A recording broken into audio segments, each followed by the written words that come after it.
sisemzini kaMandla kaPheli uYakobi uIsrayeli nendlu yakhe usapho lwakhe abantwana bakhe sikwakhe namhlanje Mphulaphuli emva koba unyana wakhe ukugqibela wamandla ukugqibela akhe athe bawo naliphupha walibeka okokuqala walibeka nokwesibini eyona nto icacileyo kuYosefu liphupha kunjalo nje indlela alinabisa ngalo kwabamameleyo bakhawuleza bafikelele kwinjongo yalo ngelithi ingaba eliphupha lixela okokuba uyakuba yikumkani phezukwethu na kodwa eyona nto abangayiqondiyo kuba umphuphi naye akanalwazi ngophupha kodwa Mphulaphuli nansi ingxaki eqalileyo usuke wathi kubo naliphupha khanilive kulapho ingxaki iqale khona kwela gama khanilive iphupha lam Mphulaphuli ingxaki yabaninzi ilala kuloo ndawo naliphupha endiliphuphileyo nina ngokwenu khanilive kanti xa belibeka elichaza eliphupha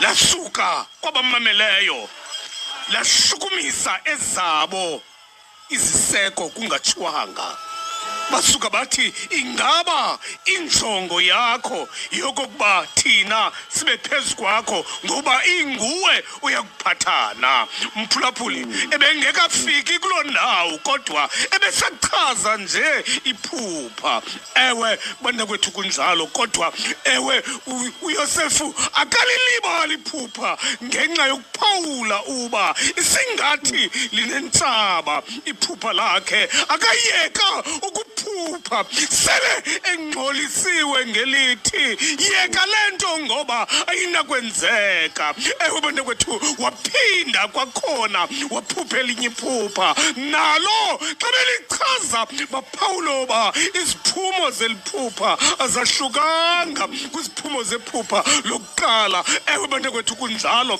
neli lesibini iphupha lasuka nalo longanyelwa zintaba bantakwethu nentaba intaba zendlu ewe bantakwethu noyise wathi nyanam yeke lento ngoba ayinakwenzeka ewe bantakwethu kunjalo eyona nto abayilibalayo yokokuba umphuphi wahlukene nomzalisekisi wamaphupha ewe bantakwethu kunjalo ewe ungaphupha wena kodwa umzalisekisi wephupha wahlukile kumphuphi bona baleqa umphuphi balibala ba umphuphi ukhona umzalisekisi wamaphupha yaye ongazaniyo namaphupha Mphulaphuli ungayeki ukuphupha ngenxa yokokuba iphupha eli lona linentsaba kakade linentsaba iphupha ngakumbi xa lilikhulu kakhulu kuba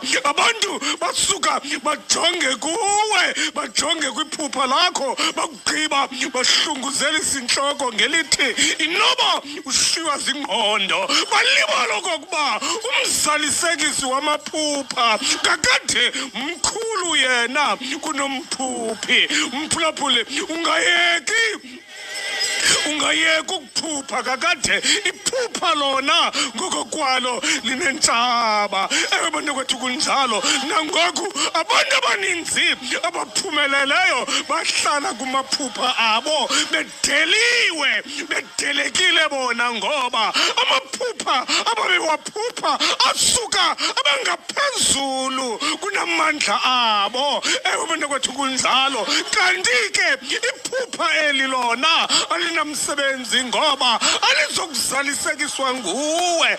Umzalisekisi wamaphupha akangomphuphi yena kodwa ngumzalisekisi wamaphupha. Ewe bantakwethu bathi bamemkhangela babanayo engqondweni into ethi hleze eliphupha liphumelele. Masikhawuleze simcime igama umphulaphuli. Umzalisekisi wamaphupha akayiswa nto akaxakwa nto, zonke izinto zisesandleni sakhe. Lo gama umphethe kakubi ngenxa yephupha lakhe. Kulo gama umzalisekisi wamaphupha emnika impiko zokubhabhela phezulu. Kunjalo ewe bantakwethu unjalo uYosefu wafumana lo ngxaki yokuphatheka kakubi kanti amandla okumphatha kakubi ngamandla okumbhabhisela ephupheni lakhe.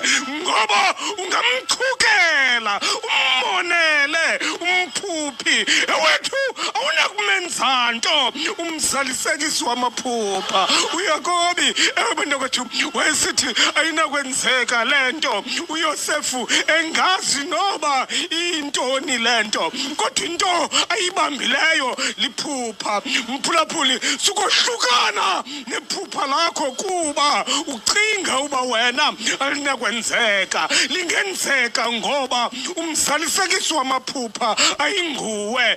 Eyakho into emele uba uyayenza kukuhlala ephupheni.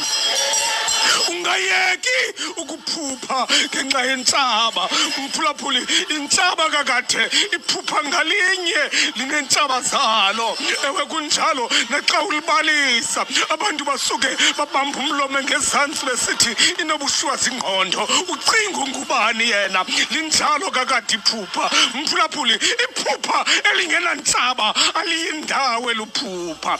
Iphupha elinamandla neliphumelelayo liphupha elingakholelwayo ngabo ubaxelelayo lingakholelwa nanguwe. Kanti iphupha mphulaphuli suhlupheka ngoba amandla okuzalisekiswa kwephupha awakho kuwe kodwa akulowo ozalisekisa amaphupha.